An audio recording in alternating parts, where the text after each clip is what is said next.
Sa paghahatid ni Pangulong Ferdinand Bongbong Marcos Jr. ng kanyang ikatlong SONA ngayong araw, binalikan ng Presidente ang mga proyektong matagumpay na naisakatuparan sa nakalipas na isang taon na saklaw ang iba't ibang sektor ng lipunan.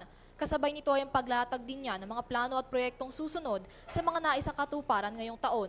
Narito ang balita. Kung mailalarawan ang naging pagganap ni Pangulong Ferdinand Bongbong Marcos Jr. sa kanyang posisyon sa nakalipas na taon. Batay ito sa mga punto ng tagumpay na kanyang inilatag sa kanyang ikatlong State of the Nation Address o SONA ngayong araw, ika-22 ng Hulyo. Sa 2024 SONA ng Pangulo, ipinagmalaki nito ang iba't ibang pag-unlad at pag-abante sa iba't ibang sektor na may kinalaman sa kalagayan at antas ng buhay ng mga mamamayang Pilipino.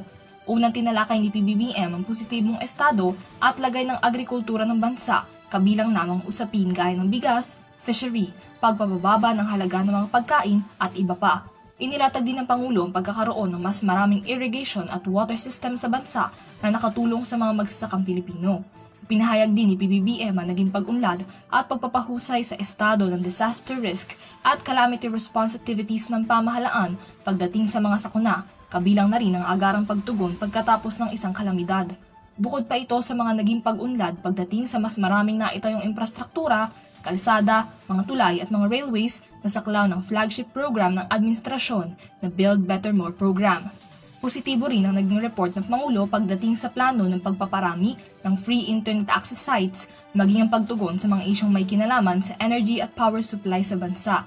Kabilang pa sa mga ipinunto ng Pangulo sa kanyang SONA ang pagpapababa ng presyo ng bilihin, improvement pagdating sa kalusugan at mga kaugnay na benepisyo, edukasyon at teknolohiya, mas mataas na employment rate at mas maraming trabaho, maging ang mas pinabuting social programs gaya ng 4Ps.